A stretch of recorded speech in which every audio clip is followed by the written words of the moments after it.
That's my son.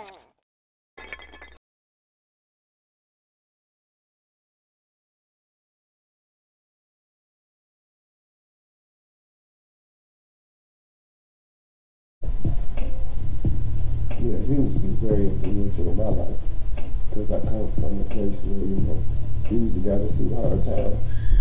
You know, and I was raised like that with my mother, seeing her go through some rough times, but when she's on, she turned music on, and she made everything all right within her.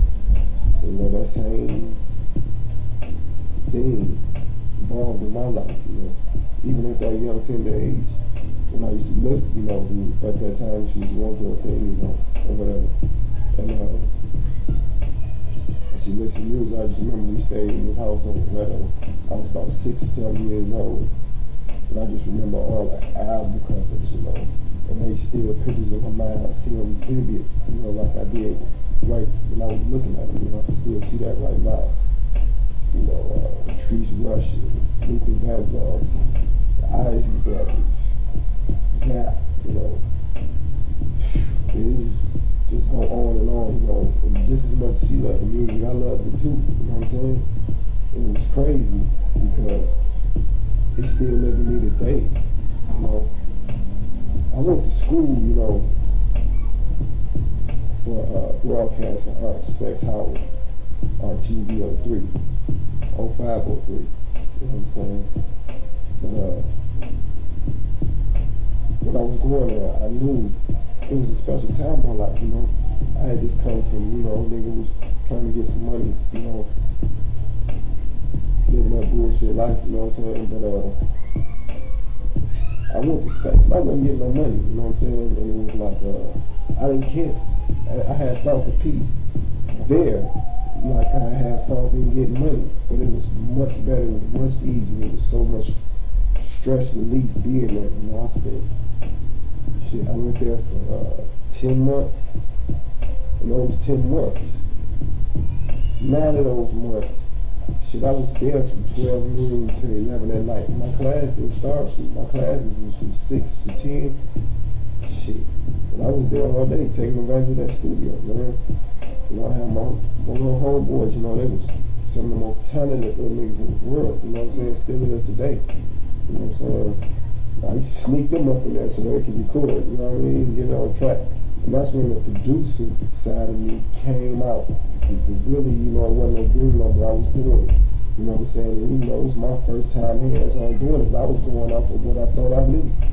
At the time it didn't sound too bad because everybody liked it, you know what I mean? But, now that I've been doing it, actually making beats and getting into the music machine, within the matrix of the music, you know what I'm saying, and trying to figure my way around. I've been doing that for like 2 months now, and I feel that I'm so far ahead of the game with that because I listen to some cats' beats, you know what I mean, and I'm not knocking it because I love for niggas trying to do what they think they want to do, you know what I'm saying, and I listen to a lot of niggas' beat, like 89% of it. It's like niggas just trying to make a beat opposed to niggas making some music, you know what I'm saying? And I don't want to do that. I reach, man. You know what I mean? Every time I sit down to my little keyboard and MP, you know what I'm saying, open up Ableton, I feel I'm Kanye and Dr. Dre something because I try to go inside of that zone, you know what I mean? And it's not trying to be gas, you know what I mean? Or no shit like that because I'm not nothing with it really yet. But I'm better than a lot of niggas who've been doing it for a while, so that's why I knew it was for me. And like I always did know it was for me because, this is all I want to do. That's the only peace I really can find. You know what I mean? Outside living inside my little kid's eyes. You know what I mean? But other than that, this is where it's at, you know what I'm saying?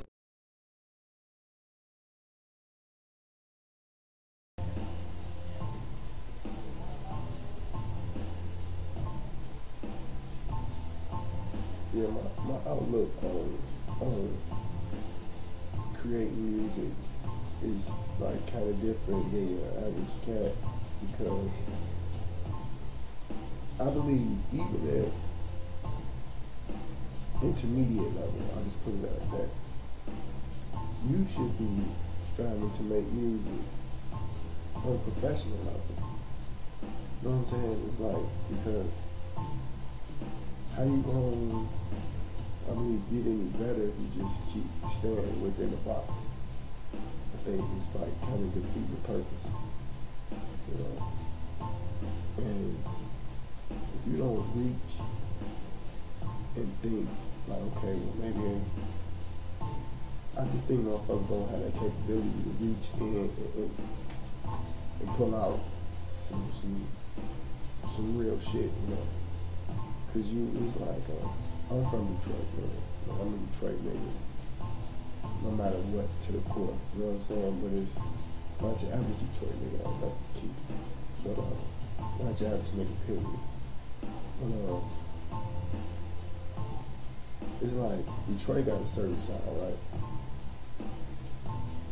This is for me. This is my point of view. No knock to nobody. You know what I mean? But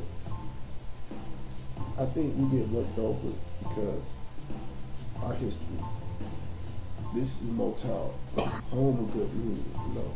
Birthed here, Motown, you know. So you know, it's motherfuckers know it's pure talent here, but our image is kind of tarnished. To say, you know, for the most part, because of how should I put it? Records, you know.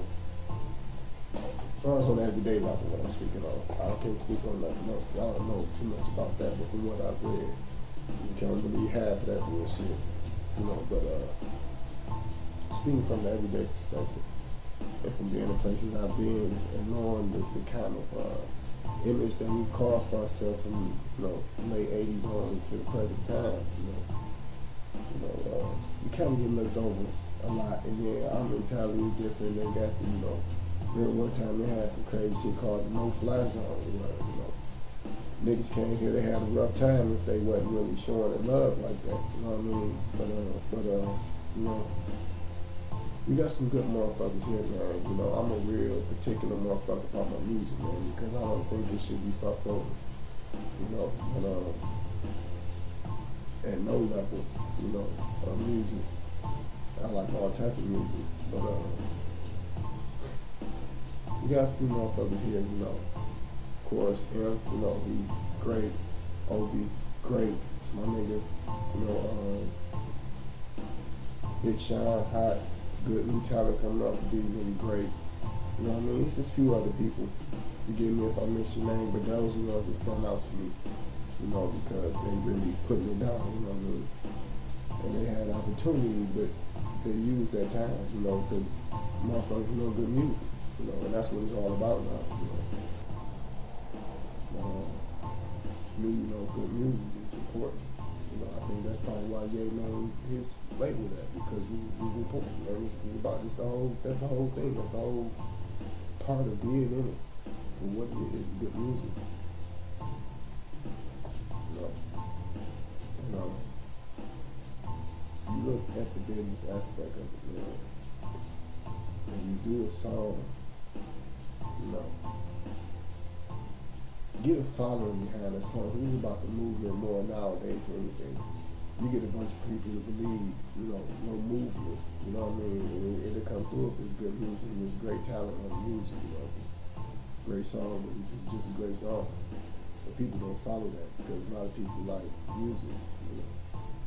And then there's other people who don't know good music, you know, but sometimes a lot of good music gets slept on. Because it's so far above the norm, you know. So, you know, you market that shit right, man. You know, get it to the right people. Like I said, sometimes shit can be cost efficient if you got the right tools. You know what I mean? The internet is bad, motherfucker, man. And a lot of shit you do on the internet sometimes can be, you know, motherfuckers paying hundreds of $1,000s for. You know what I mean? What these record labels charging these niggas, man.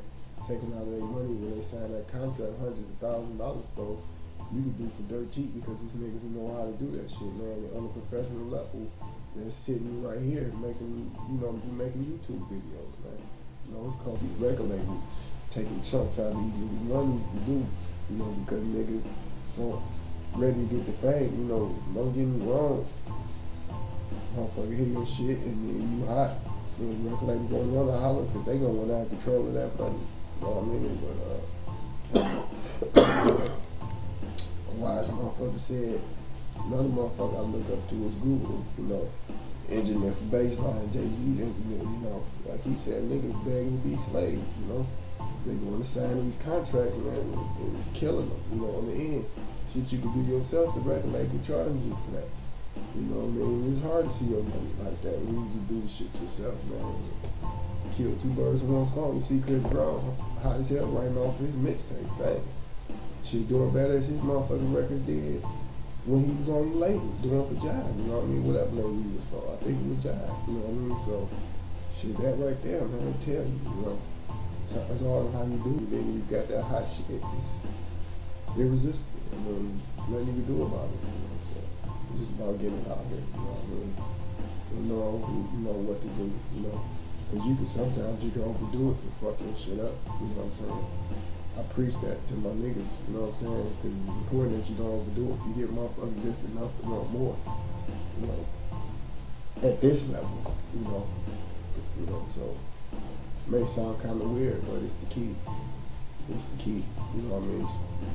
Because the mystique is everything, especially with the ladies, you know, it's about the mystique more than anything. I remember one time how funny the niggas is and you thinking they know shit, you know what I mean? Not to say I know everything, because I don't, but just the story. I remember I was an engineer for 8, you know, and he had these cats come in, you know, they was doing anything, they cats probably give them a couple dollars, you know, they wanted do what everybody else doing, making music. Like I said, this some years ago. You know what I'm saying? So, you know, they come in, they do their thing. You know, they had that me engineer that session. He was sitting there with me, but he wasn't the engineer. You know, and these niggas not really knowing who they really talking to. You know what I'm saying? So they asked me what I think. I'm like, you know, the shit was some bullshit. You know what I mean? The wackest shit ever. And at that time, we doing our thing. So I'm really feeling us. Like, man, these niggas couldn't even walk in the niggas' shadow, not what that was about. But I'm saying, here these niggas is, you know, putting their shit out here, and they really trying to put this shit out here, you know what I'm saying? And I'm listening to it, you know, I'm engineering, so I'm hearing, I'm like, oh my goodness. But you know, they ain't gonna say nothing, it's business, you know, these niggas paying their money. They paying like $60, $75, you know what I'm saying, an hour, some type shit. Not including, you know, the mix and master shit and all that other shit. You know, that's where the real money come in at. And then how, you know, they're like, yeah, then, you know, that shit goes, you know how that shit sound like. It's cool to go together, you know, and they laugh, you know. Not understanding what I was really saying, man. Like, y'all niggas just rapping. Y'all ain't trying to make a song, you know what I mean? That was my whole point of saying that, but they didn't catch it. They laughed like, oh, like I was some clown. They like, this nigga talking about to go together, you know? I'm like, oh yeah, okay. I'm not gonna say nothing. I want you to put this bullshit out there to see how stupid you gonna look since you gonna take that approach on it. You know what I mean? But hey, that's what I say about me, is just making music for the sake of making music opposed to making a great fucking song, especially when you're spending your money doing this shit. You know? Yeah, man. Music, man, is essential. It's for the right word, use it for that, man. Because it teaches. It done raised a lot of kids up. You know what I mean? Still do today. You know what I mean? Shit, music got influence on a lot of people's kids. Our kids, let me put it like that. And sometimes we do. You know what I mean? They remember what that song said before. They remember you saying, clean that room up a couple times, you know? So I let you know, the power within it. You know what I mean? You watching this whole time, and you talking about it's the majority, you know, the power of the music. You know what I mean? It's crazy, man. It's crazy. I love it. You know what I mean? And I see it now because my little 2-year-old, my 3-year-old, I mean, they know grooves and rhythms and swings, you know. They know how to, you know, they sing a song, they sing them, they gonna sing the ad lib. You know, they done caught on to that, you know, and I see how fast it's growing. Because my little son, he see me do it every time I'm not by my shit, he run in here and come in here and try to, you know, get a hold of the shit, you know what I mean? Because I don't let him, you know, touch it before. And he felt the magic of it and seeing himself press the keys and noise coming out of it.